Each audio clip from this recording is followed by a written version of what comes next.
collaboration with the Cyprus Mail. This is the Cyprus News Digest with Rosie Haralambous.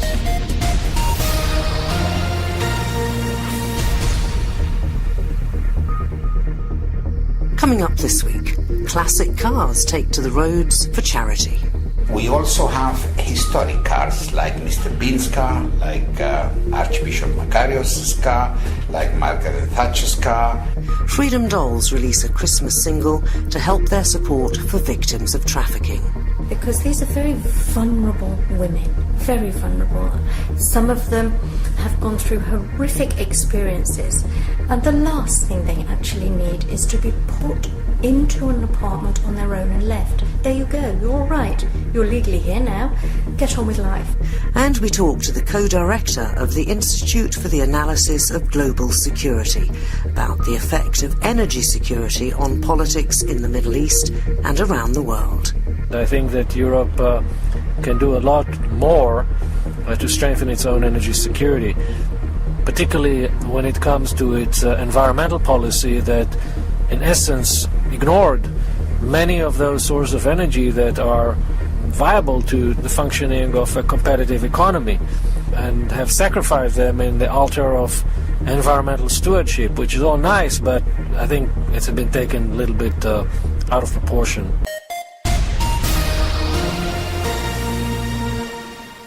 Classic car fans, and indeed just fans of cars in general, listen up, because coming up, organised by the Cyprus Historic and Classic Motor Museum, is a rally, but a rally with a little bit of a difference and just in time for Christmas. Let's start though with the museum itself. It was set up not so very long ago by veteran rally driver Dimis Mavropoulos, who joins us on the Cyprus News Digest. Dimi, from racing rally cars to getting an interest in classic cars, where did that change come?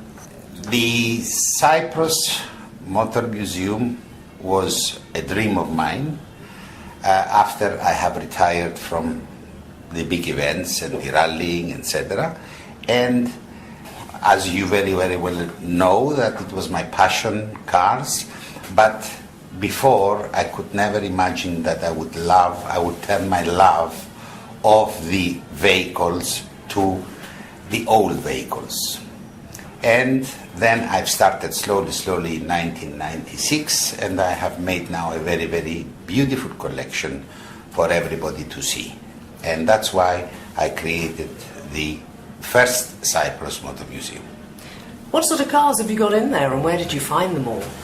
Well, every time I spared some money, I was buying, renovating, which now I sort of stopped renovating, because to renovate in Cyprus it's more costly at the end of the day, rather than paying a little bit more and buying something ready-made. Again, renovated with professionals. Most of my cars are English because I love the English way of mechanicking and engineering. So what's your favourite car in the collection? I don't have a favorite car. It's like, which is your favorite daughter out of 10 or 20 daughters, if you could have. They are all individually favored. Which one then has, let's say, a story behind it that you can Well, share? the oldest car we have in the museum is it's 103 years old very soon, Ford Model T, which it is in 1912. Okay, that goes back to show you how the lights work with the carburetor or oxyacetylene, with the water, with the gas, no brakes at the front, and basically no electricity, no voltage on the car. The rear lights were lit by oil.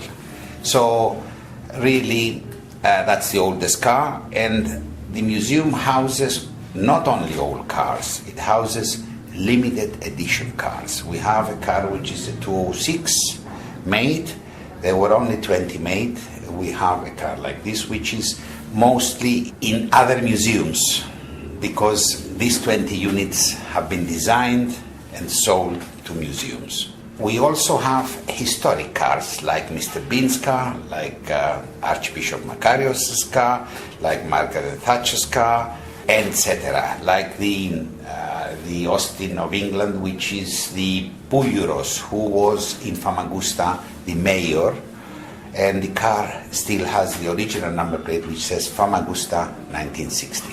So it's a fascinating collection, but let's come on to Anita, if we may, because Anita, you're the marketing manager of the museum, and as I said at the beginning, there's this rather special event coming up on Sunday the 14th of December. It's a rally, but it's not just for classic cars, I think. It's not for only for classic cars. People with normal cars can take part and enjoy the tour. The Christmas Touring Rally by Leacock is organized from Cyprus Historic and Classic Vehicles Club and the museum in collaboration with Ipsonas municipality. All the proceeds are going to the social groceries of Ipsonas in order to give the Christmas meal to all people of Ipsonas and more.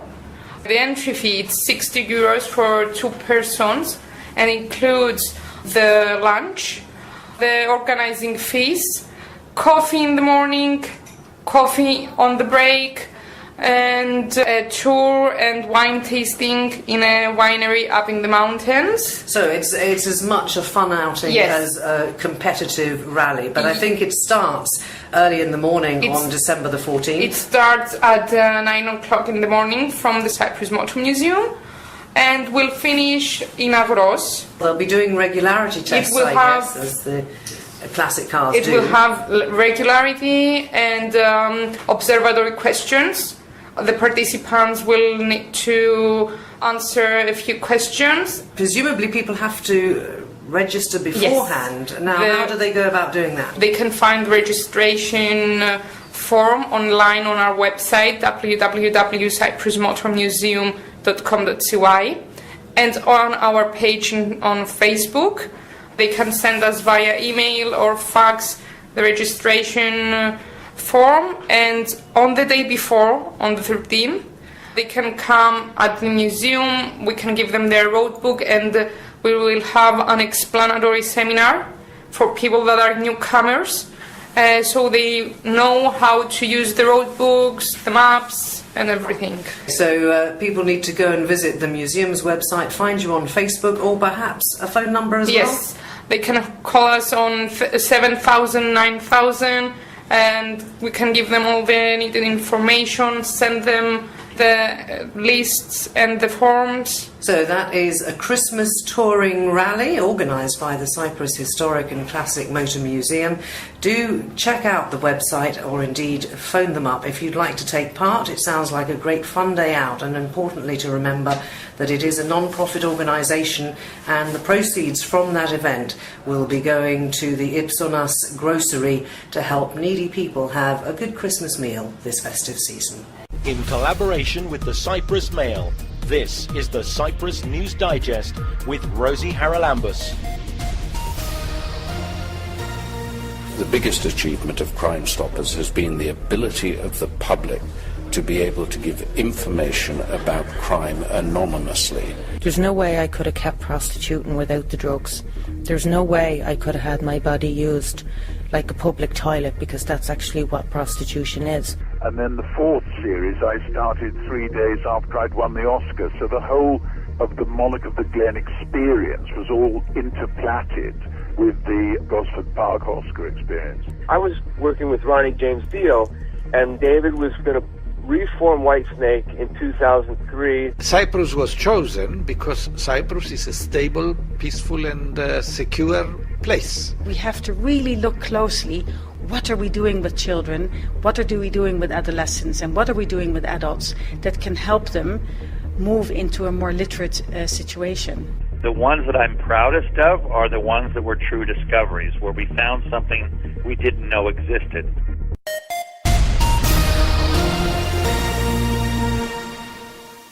Freedom Dolls is a relatively new charity set up in Cyprus to deal with anti-trafficking and indeed the consequences of domestic violence.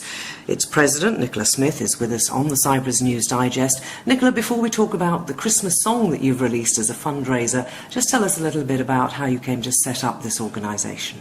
Well, it wasn't myself that actually set it up. It was a young lady called Dana from South Africa. But due to personal reasons, she's basically handed everything over and said, would you please carry this on? So I have done. And I've sort of been running it since about August. So what does it do? Freedom Dolls is a charity that was set up in Larnaca to help victims of human trafficking and women who have been sexually exploited. The main key is, at the moment, you have, worldwide, you have governments rushing round and trying to get people to realise that there is an issue with human trafficking and slavery on a global level. This is all very well and good, and I'm very, very pleased that these governments are doing this. However, what happens then? What happens when these countries, be it a destination country or a country where the ladies originally come from, what happens when they think, right, okay, let's help these ladies, let's rescue them?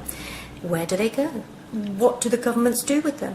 And I'm afraid here in Cyprus, what happens is the ladies are then rescued, they're put in a safe house for a month by the anti-trafficking police, and they are looked after and cared for very well.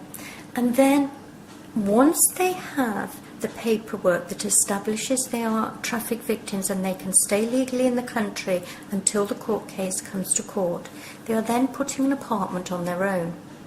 Well, this is where Freedom Dolls wants to come in, because these are very vulnerable women, very vulnerable.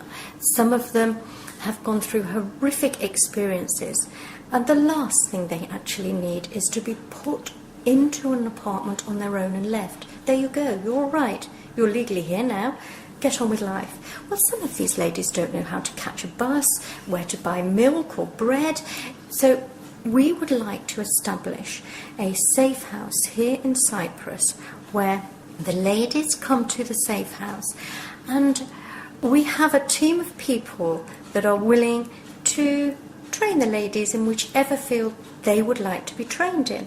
So, for example, if they would like to learn beauty therapy, car mechanics, computer studies, and of course English and Greek, they can learn all these different languages, and we have about 9 different training courses lined up, and the ladies can pick whatever they would like to do, and this will then help them build up their confidence. And it's therapy. It is therapy. They've got somebody with them, putting them on a new direction and a new track. And I presume it also means that eventually when they've finished their courses, they'll be able to contribute to society because they'll be able to get a job and become part of society. That is the exact reason we are doing it. We don't want to rely on the Cyprus government all the time. We want these ladies who have come here through no fault of their own. After all, they came here to work. They came here originally for a job. They didn't come here to be sex trafficked in any way. So we get them back on that track, giving them psychological support the whole way.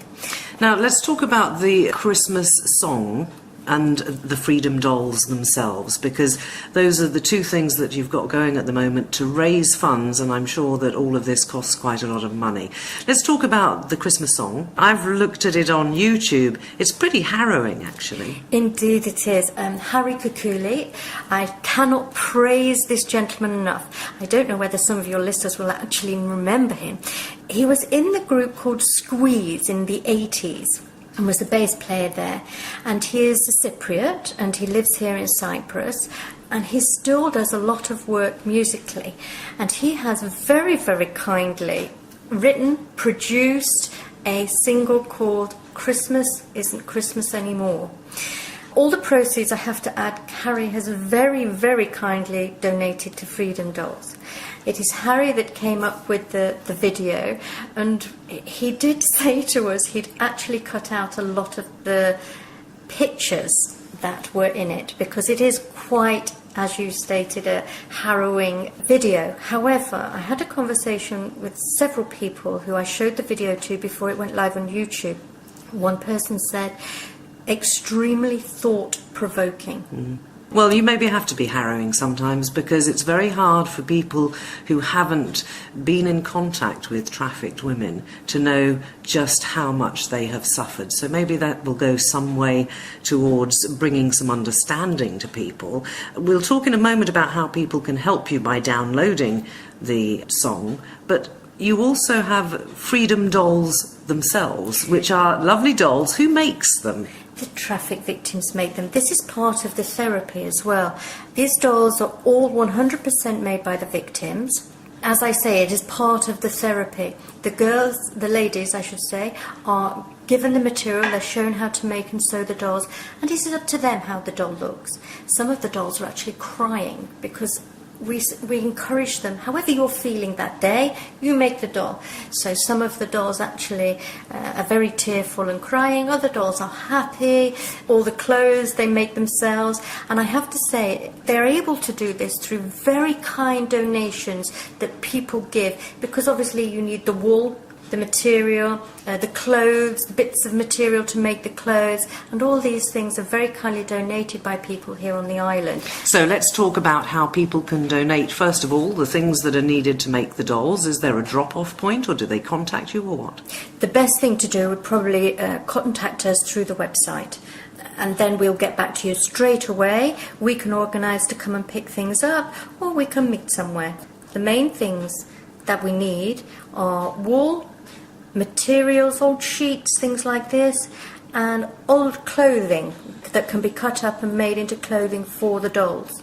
And is there a fixed price, or is it a question of I'll donate something and you'll send me a doll? No, it's a fixed price of €12 per doll, and I have to say 100% of the money goes back to the victims, to getting the stock to the victims and then giving the money to the victims.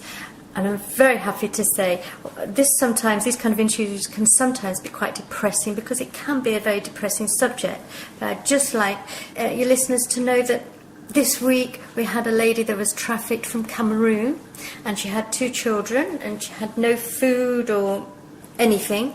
She started sewing the dolls for us, and she just got her first wage this week, and she's absolutely ecstatic, over the moon.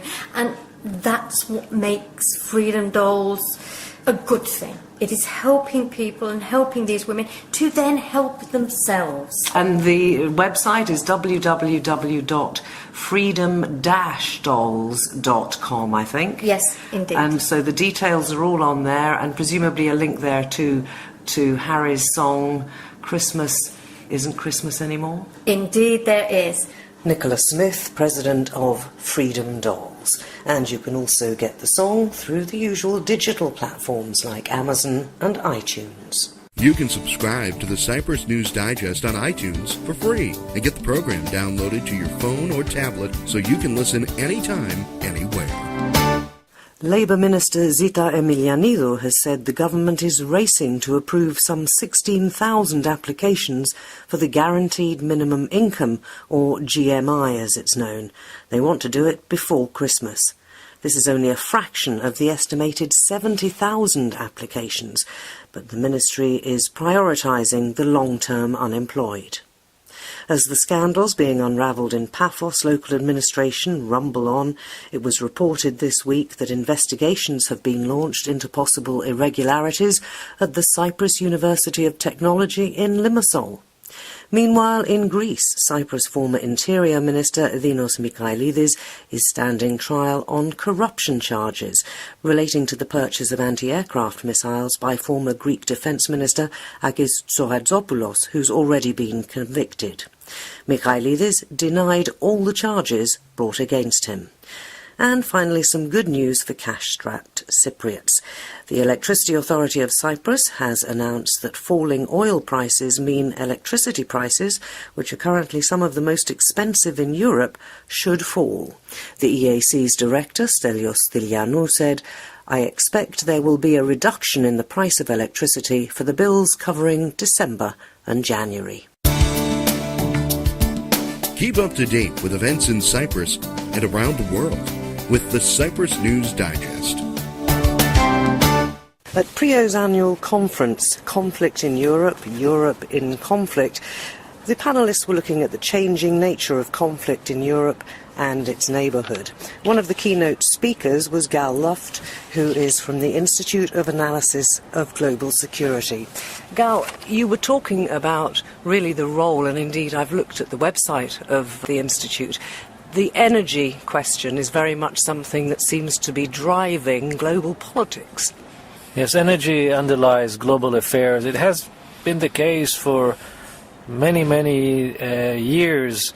If you think about the attack on Pearl Harbor, and what preceded it was an oil embargo by the United States, which brought Japan to embargo on an attack. So this is not a new phenomenon, but we see it's much more today. It's much more pronounced because you have new emerging economies like China and India that are also competing over pies of the energy resources, and they want to have access to the same pools of reserves that we have been accustomed to consume, and that underlies their foreign policy, and in some cases it could lead to conflict. It also underlies the foreign policy of the United States because, I mean, at the G7, I think the Institute recently suggested that first and foremost there was a need, in a sense, to isolate Russia from its control over European, for example, energy. And the moves that we've seen with Joe Biden coming to Cyprus, the interest from the US in the island since the discovery of hydrocarbons, and the role of Turkey in what seems to be a big push to use it as a pipeline and a conduit to Europe from this region. This is all underlying a total change in the interest, particularly in Cyprus and the Middle East. Yes, indeed, that's part of the story, but there's also another part of the story that Europe, to a large extent, has compromised its own energy security by not using the resources that it has, and has grown increasingly reliant on Russia. And at the same time, it failed to establish the energy corridors that needed to diversify its supply. So I think that one also needs to look at its own responsibility to this predicament, and I think that Europe can do a lot more to strengthen its own energy security, particularly when it comes to its environmental policy that, in essence, ignored many of those sources of energy that are viable to the functioning of a competitive economy, and have sacrificed them in the altar of environmental stewardship, which is all nice, but I think it's been taken a little bit out of proportion. And the role of Turkey, because at the moment, in terms of purely political matters and their reluctance to help in the fight against ISIS, how does that square up with the fact that the US wants them on board in the energy sector, and it seemingly cannot come to an agreement with them on cooperation in other areas? Because countries have complex interests, we cannot agree on everything with every country. But that doesn't negate the fact that Turkey, due to its unique geography, being the bridge between Central Asia and Europe, is critical for European energy security. If you want to see gas coming out of the Caspian region, or even from the East Mediterranean, somehow you have to go through Turkey. So we may not agree with Turkey on everything, and I think in the relations between countries are also always issues of disagreement.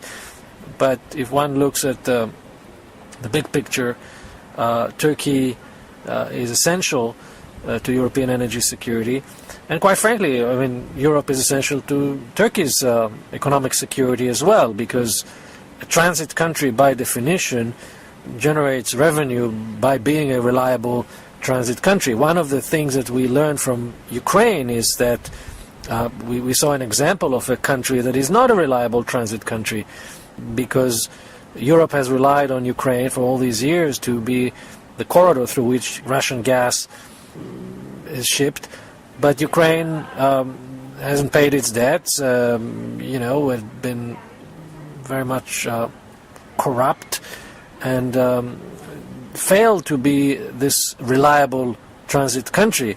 And I think Europe must diversify not only from Russian gas but also from Ukraine as a transit country by shipping more of its energy through places like Turkey.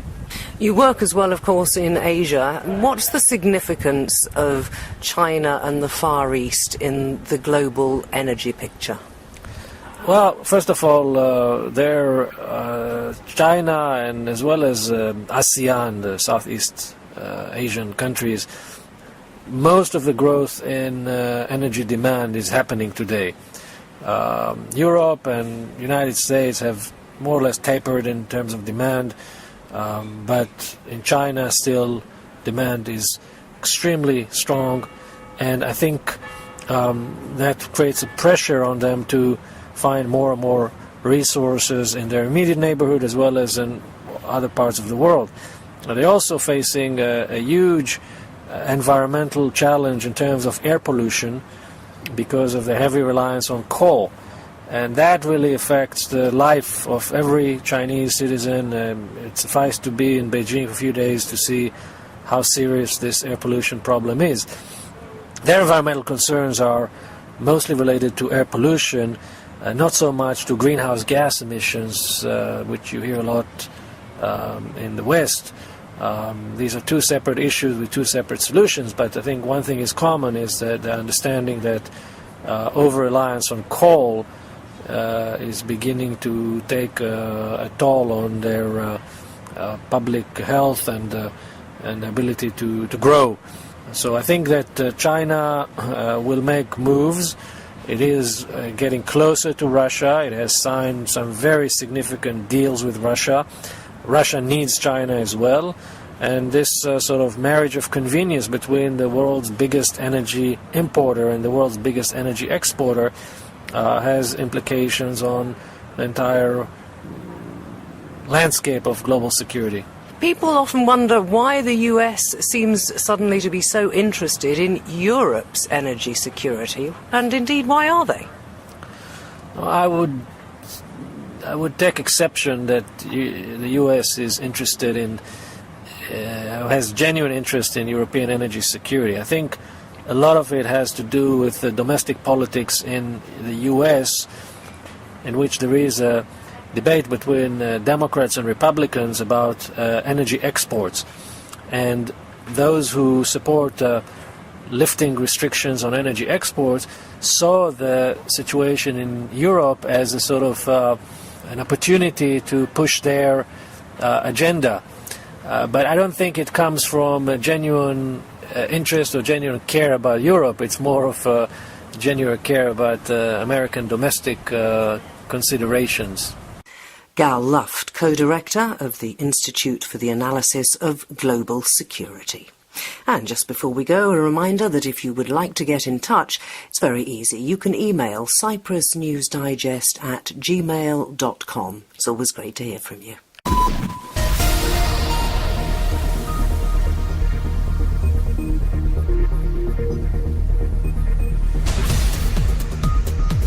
Well, that about wraps up this edition of the Cyprus News Digest. Many thanks for your company. Hope you'll join me next week. Till we meet again, take care and God bless. Bye-bye now.